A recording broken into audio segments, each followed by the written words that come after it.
시청자 여러분 안녕하십니까. 지금부터 전업편의 안보정론을 시작하겠습니다. 이제 2월 8일인데요. 세월이 정말 빨리 갑니다. 이제 오늘 하루만 이제 날이 새면 이제 구정 연휴로 들어가는데 여러분들께서 이제 모두가 바쁘실 것 같습니다. 자, 구정 연휴를 계기로 해서 자, 우리 윤석열 대통령 이제 오늘 기자 회견이라기보다는 대담 KBS하고 이제 대담을 했지 않습니까? 자, 그런데 전반적으로 여러분들께서도 들으셨겠지만은요, 어마어마하게 많은 이슈를 다뤘는데, 그 중에 이제 핵심적으로 중요한 이슈에 대해서만 제가 집중적으로 분석을 해드리겠는데요. 먼저 결론을 말씀드리면, 이 중요 현안에 관해서 우리 국민의 눈높이, 국민의 인식, 요 수준과 수위를요, 대통령이 굉장히 정확하게 꿰뚫고 있다 이렇게 볼 수 있고요. 그리고 이제 대통령의 정부적 판단, 중요 현안에 대한 정부적 판단이 굉장히 정확하다. 이렇게 저는 판단을 합니다. 그래서 지금 윤 대통령이 이번 이제 5월이 되면 이제 집권 3년째로 들어가는데요. 자, 대통령이 이제 딱 중간 지점에 거의 와 있는 거 아니겠어요? 역시 윤 대통령이 학습 효과가 굉장히 빠르다. 그래서 이 안정적인 국정 운영을 할 수 있는 대통령의 자질과 리더십, 그리고 현 상황에 대한 판단 능력, 이런 거를 유감없이 우리 국민들에게 보여준 것이 아니냐, 이렇게 저는 생각이 들어요. 그리고 이제 또 하나 이제 평가할 점은요, 대통령이 굉장히 진솔하게 본인의 속마음을 그대로 털어놨다. 이게 결정적인 대목이 말이죠.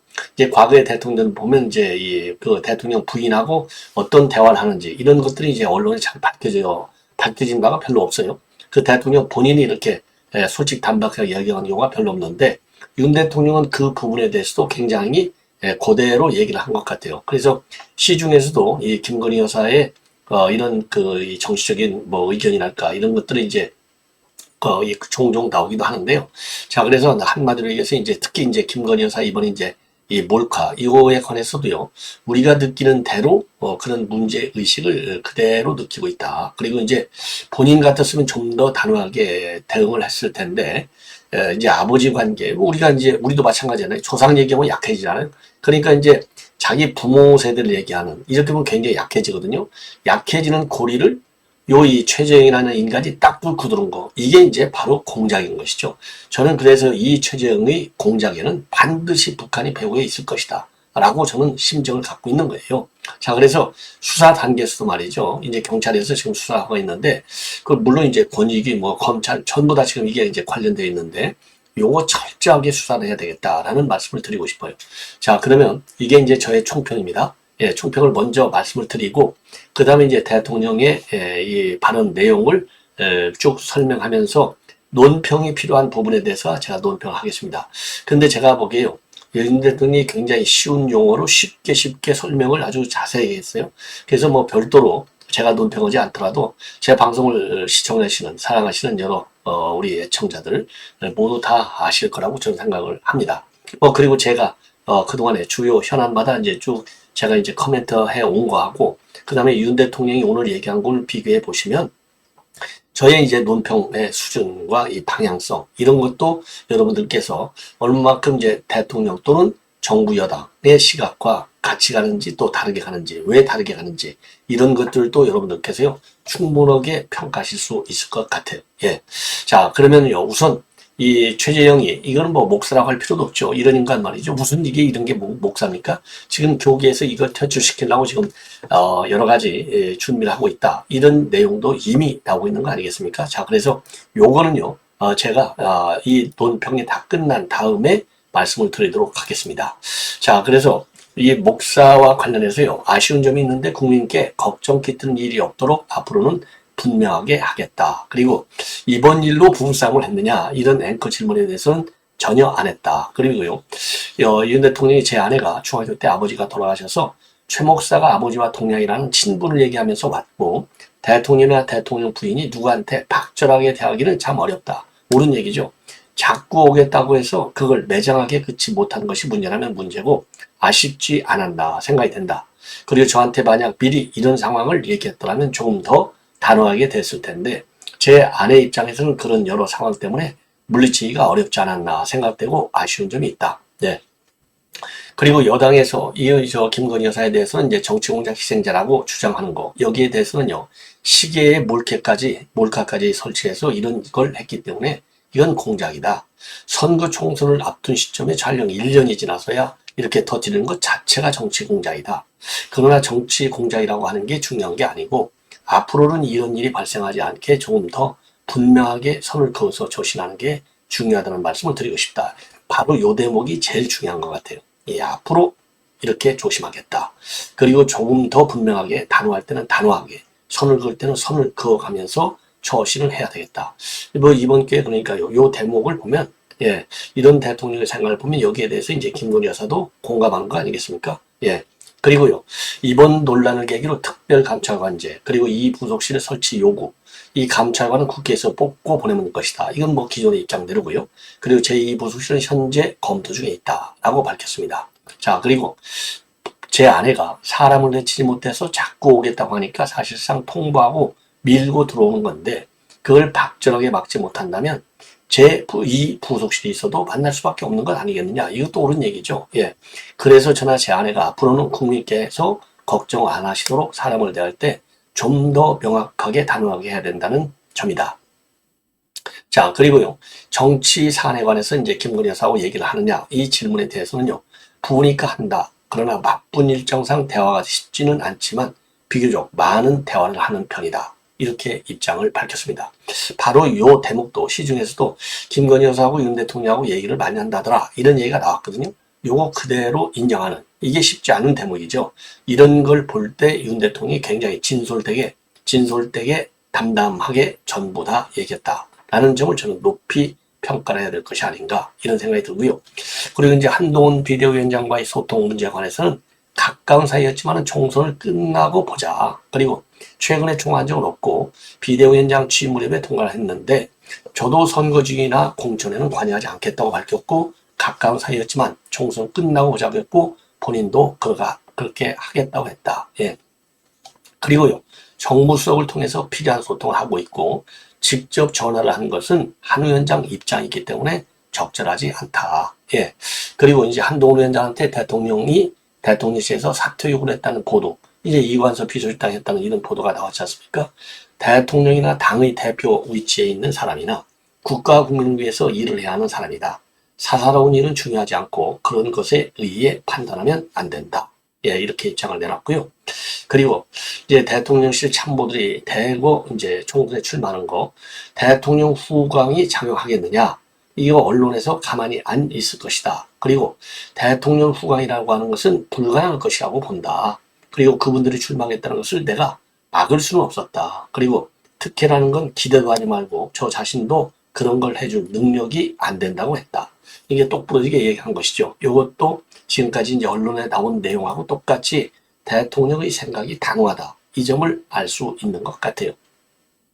그리고 이제 이재명과의 영수회담과 관련해서는요. 영수회담이라고 한다면 여당 지도부를 대통령이 무시하는 게 될 수 있기 때문에 이거는 곤란하다. 예, 그리고 여야 지도부끼리 논의를 하고 그렇다고 한다면 저 역시 정당 지도부와 충분히 만날 용의가 있다. 그래서 이건 이제 당에다 맡기는 거예요. 그러니까 당에서 여자 지도부끼리 논의를 해가지고 이렇게 딱 대화를 한다. 그럼 거기에는 응하겠는데 지금 이제 이재명이 얘기한 대로 나하고 영수회담하자? 이거는 안 하겠다. 이건 옳은 얘기죠. 이런 범죄자하고 그리고 매일 입만 열면 거짓말하는 이 인간하고 대통령이 이거 영수회담 아니라 무슨 회담이라고 한다. 이게 말이 되는 겁니까? 예, 그래서요. 제가 보기에는요. 윤 대통령이 이재명이가 윤 대통령하고 정말 만나고 싶다. 그러면요. 국민에 대해서 진정으로 사과를 해야 되고, 그 다음에 진솔되게 얘기를 해야 되겠다. 윤 대통령 같이 이게, KBS 회담 얼마나 진실되겠어요. 그러한 자세, 예, 그런 이 마음의 변화가 없이는요. 거짓말쟁이하고 무슨 놈의 얘기를 하냐고요. 이건 말도 안 되죠. 자, 그리고 총선 준비에 들어가면서 이재명이하고 회담 얘기도 나왔는데, 하지만 엄연히 당의 지도부라는 것은 대통령실과는 별개로 되어 있다. 그래서 영수회담이라고 하는 것은 우리 사회에서 없어진 지 꽤 됐다. 이건 뭐 옳은 평가라고 저는 봅니다. 자, 그리고요. 그리고, 그 다음에 이제 도어 스태핑과 관련해서 도어 스태핑이 이제 중단됐지 않습니까? 자, 그러면서 이게 이제 2022년도 11월 이후에 중단됐죠. 젊은 기자들을 출근길에 보는 것이 즐거웠는데 아침 도어 스태핑이 저녁까지 기사가 덮이다 보니까 각 부처의 메시지가 전달이 안 되더라. 이런 입장을 내놨어요. 예. 그리고 대통령과 국민 사이에 메시지 소통에 효과적이지 못했다는 비판 여론도 많았다. 예, 이렇게 얘기를 하고요. 그리고 지금 이제 이 앵커가 말이죠. 가끔 대통령과 기자들이 질의응답을 하는 것을 보고 싶다 하는 의견이 있다는 그런 앵커의 발언에 대해서는요. 언론과 접할 기회를 종종 만들어 보겠다라고 밝혔습니다. 예. 그 다음에요. 이제 의대 정원 확대, 이건 더 이상 믿을 수 없는 일이다. 예. 그리고 대한민국 의료진의 역량은 세계 최고이고 건강보험 시스템도 세계 최상인데 수학과 오픈런, 응급실 뺑뺑이라는 말이 나온다는 것은 정말 부끄러운 일이다. 그리고 국가 정책이라고 하는 것은 국민을 최우선에 둬야 하는 거 아니냐. 그래서 의료 산업의 세계 시장 진출, 그리고 바이오헬스 케어 분야를 키우기 위해서라도 의대 정원 확대는 더 이상 미룰 수 없는 일이다. 그리고 과거에는요, 정부가 선거를 너무 의식을 해가지고 의대 정원 확대는 환자와 의료진이 다 같이 상생할 수 있는 길이다. 그리고요, 의료 인력을 확대하면서 의사의 법적 리스크를 많이 좀 줄여주고 보상 체계를 좀 공정하게 만들어주는 한편 소아과 산부인과 응급의료, 외과, 흉내과 이러한 필수 진료를 의사들이 지킬 수 있게 하는 정책, 그리고 지역 의사들이 전부 수도권으로만 가지 않고 지역 완결적 의료 체계가 만들어질 수 있는 방향으로 더는 지체할 수 없게 의료 개혁을 추진해야 할 때가 온 것 같다고 밝혔습니다. 자, 이 의료 문제와 관해서도 제가 이제 별도로 또 설명을 드리도록 하겠습니다.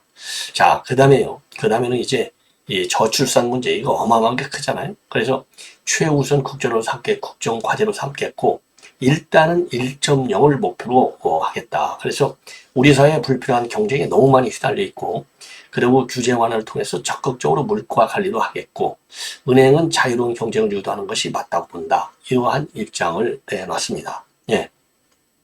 자, 그래서요, 이 저출산 문제에 대한 해결 의지를 강하게 피력을 했어요.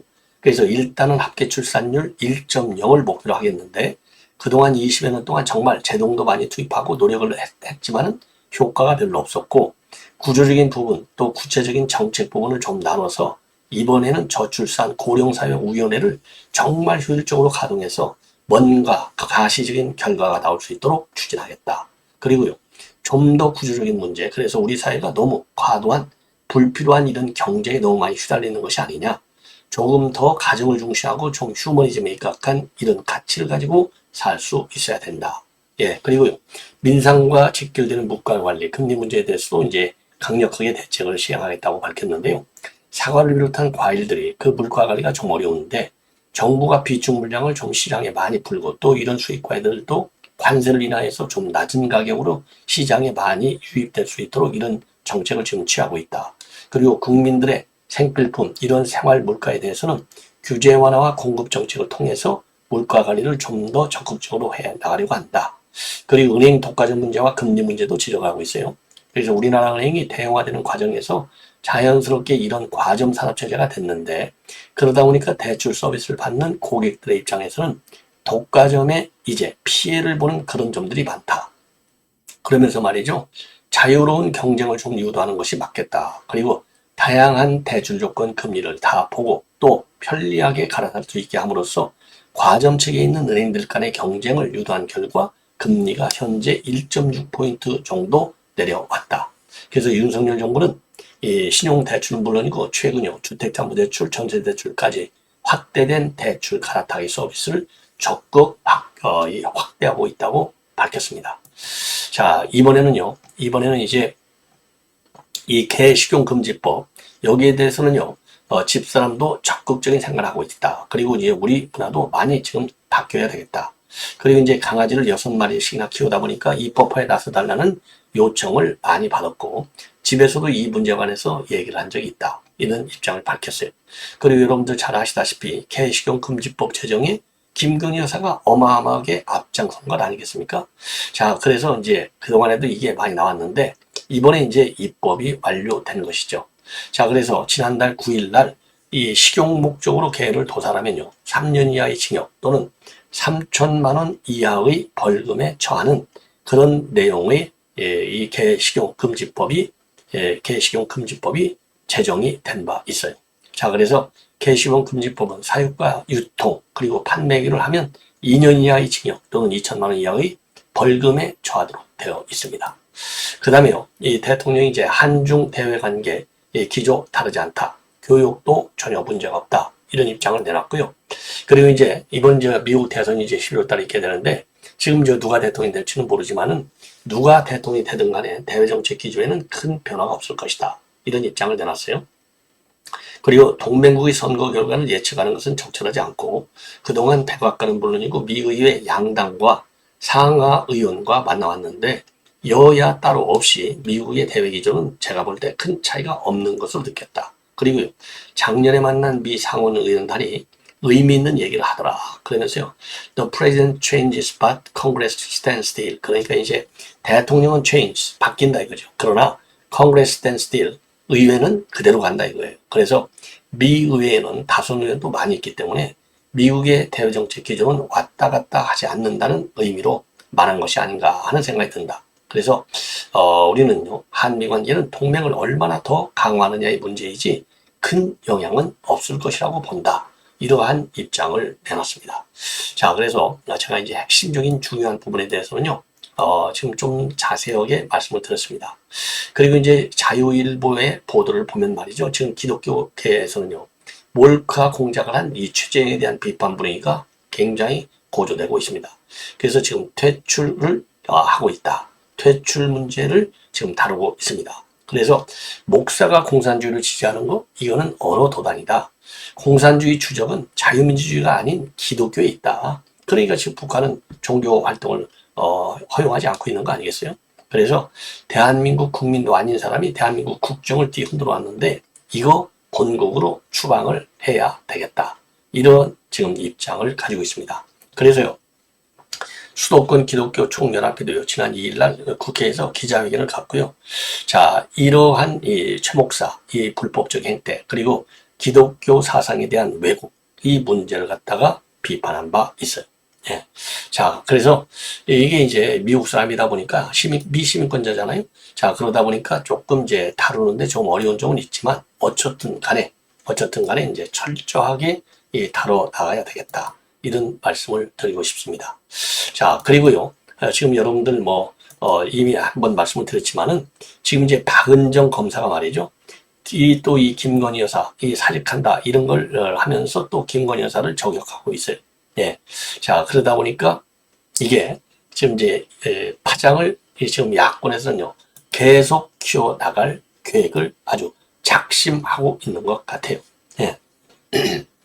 자, 그리고 말이죠, 또 이제 이 NPT 지금 지키는 게 국익이다, 이런 얘기를 또 했어요. 그래서 마음만 먹으면 핵 개발의 시일이 오래 걸리지는 않는데 지금은 핵 확산 방지 조약, 즉 NPT 조약을 철저하게 준수하는 것이 국익에 더 도움이 된다. 그리고 이제 핵 개발을 하면 북한과 마찬가지로 다양한 경제 제재를 받게 될 것이고 우리 경제는 심각한 타격을 받을 것이고 이거는 현실적이지 못하다는 얘기가 된다. 예. 그리고요, 북한을 비이성적 집단이라고 생각하는 분들이 많이 있겠냐면서, 예, 이성적이고 합리적인 국가라면 경제를 파탄내면서까지 핵 개발을 해서야 되겠나. 그리고 북한이 핵 포기 의사를 보인다든지 또 포기를 위한 실행에 착수만 해도 담대한 전략적 지원을 하겠다고 했는데 주민들을 위해서 핵 개발을 접고 개방하고 투자를 받아야 한다라고 밝혔습니다. 그리고 북한은 합리적이고 이성적인 집단이 아니라고 생각하고 우리에게 도발을 할 때도 불합리하고 비이성적인 결론을 낼 수 있는 세력이라는 것을 전제로 해서 안보를 더욱 튼튼하게 구축해야 한다. 제가 항상 말씀드리는 거나 마찬가지지 않습니까? 그리고 남북 정상회담 추진과 관련해서는요, 남북 정상회담을 한 전직 대통령들이 다 노력을 했지만 돌이켜봤을 때 아무런 소득이 없었다. 남북 정상회담이 정치적 국면 전환에 도움이 될지는 몰라도 보여주기식 외교나 정치는 안 하겠다고 국민에게 말씀드렸다. 그리고 남북 정상회담을 할 수 있지만 그러기 위해서는 인도적 협력 관계 그리고 남북 실무자 간 교류와 논의가 필요한데 무작정 추진하는 것은 결코 보여주기로 끝날 것이다. 결국 보여주기로 끝날 것이다. 자, 옳은 얘기죠. 그래서 지금 나라를 갖다가 참 우습게 만들어 놓은 장본인들이 바로 문재인, 그죠? 그 다음에 노무현, 그 다음에 또 빼앗을 수 없죠. DJ는 뭐 돈 4억 불 갖다가 상납하고서 지금 남북 정상회담을 한 거 아니겠어요? 이런 것들이 참 어마어마한 문제를 야기한 것이죠. 자, 그래서 윤 대통령이 이렇게 얘기한 것은 적절한 이 평가, 그야말로 연연해 할 필요는 없다. 우리가 연연해 하면 말이죠. 김정은이가 이렇게 사기를 치는 거예요. 하더라도 당당하게 될 것이 아니냐. 이런 생각이 듭니다. 예. 자, 그래서 이 정도로 해서 말이죠. 지금 이제 윤 대통령의 자세한 입장문이 나왔습니다. 예. 자, 그리고 말이죠. 지금 이제 그 지금 의대 정원 확장 문제, 확대 문제, 요거와 관련해서요. 지금 이제 전공의 파업이 결의되고 인턴들이 줄사표를 내고 있습니다. 자, 그래서 이제 정부가 여기에 대해서는요. 강력하게 대응할 예정으로 있다고 합니다. 자, 그래서요. 지금 이제 이 관련 보도를 보면은 의대 정원을 2,000명 늘리겠다라고 밝히니까 대형 병원의 전공의들, 그러니까 인턴 레지던트들이 파업을 결의하고 의사들이 단체 행동, 움직임이 지금 나타나고 있는데요. 일부 대학병원 인턴들은 집단 사직서를 제출했습니다. 하지만 정부는요, 이 주요 병원의 점검반을 파견하고 대규모 파업으로 의료에 차질을 빚으면 병원장이 처벌을 받을 수 있다. 그래서 이런 강경 기조의 대응을 지금 할 예정으로 있습니다. 예. 그래서 의대 정원 반발하고 있는데 이거 있을 수 있는 일입니까? 강하게 의법 조치를 해야 될 것이 아닌가. 그리고요. 빅5 중에서도 가장 규모가 큰 서울 아산병원 그리고 서울대병원 전공의들이 7일 파업 참여를 결정했어요. 그래서 이 두 병원에서 근무하는 전공의만 해도 전체 전공의의 약 7%를 차지한다고 합니다. 그리고 삼설 서울병원과 세브란스 병원 여기에서도 파업에 참여하는 목소리가 상당히 우세한 것으로 지금 알려지고 있어요. 예. 그래서 전공의들은요, 연휴 마지막 날인 12일 대전협, 그러니까 대한전공의 협의회 총회 결과에 따라서 파업 시점을 조율할 예정으로 있다고 합니다. 그리고 박단 대전협 회장은요, 입장문을 내고 2,000명은 너무 지나치다. 아무런 과학적 근거도 없다. 이렇게 해서 지금 목소리를 높이고 있다고 합니다. 예. 자, 이거 참 큰일 났어요. 예. 그래서 지금 이제 오는 복지부도 말이죠. 지금 긴급 복지부 장관이 전국 전공의 수련병원 221곳의 원장을 상대로 긴급 간담회를 열고 전공의 집단 행동은 굉장히 중대한 위협을 초래하는 행위다. 관리 감독을 철저히 해달라라고 요청을 했다고 합니다. 예. 자, 그리고 말이죠. 집단 행동 주동자에 대해서는요, 수사와 체포도 불사하겠다. 이런 방침을 내놓고 있습니다. 그래서 복지부와 법무부, 경찰청 이런 관련 기관에서 의사 집단행동 중앙사고 수습 본부를 지금 열었다고 합니다. 그래서 강경 대응할 예정으로 있다. 예. 자, 이 정도로 해서 지금 의대 정원 문제 이거 뭐 밥그릇 싸움 아니겠어요? 결국 아니 법조인 늘리겠다 하면 변호사들이 난리치고 의대를 늘리겠다 하면 의사들이 난리치고 이거 전부 자기 직업 이익주의가요 나라를 망치게 한다. 이런 점에서 이거는 많이 좀 뭐라 그럴까요? 많이 이거는 비판을 받아야 싼 것이 아니냐 이렇게 생각이 듭니다. 예. 자, 그리고 이제 오늘 지금 이제 추가적으로 말씀을 드리면 지금 이제 이 윤 대통령이요 120대 국정과제가 걸려 있는 집무실을 처음으로 오늘 공개를 했어요. 예. 자, 그래서 이런 그리고 이제 국무회의실도 공개를 했습니다. 자, 그래서 요 국무회의실 그다음에 이제 이 관련 자료들 요거를 제가 간략하게 한번 여러분들에게 말이죠. 말씀을 드리는데 오늘은 대통령 앞에 준비된 질문이나 답변지 일체의 문서가 놓이지 않았습니다.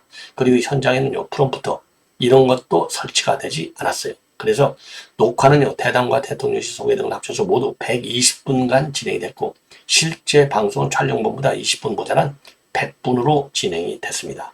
자, 그래서 오늘 성공적으로 아주 진행이 잘 되지 않았나 이렇게 생각이 되는데요. 자, 요거를 그래서 제가 요거를 말이죠 한번 쭉 자료 화면으로 여러분께 이제 간략하게만이라도 좀 몇 개만이라도 제가 자료 화면을 좀 보여드리고 방송을 마무리하도록 하겠습니다. 자, 그러면은요,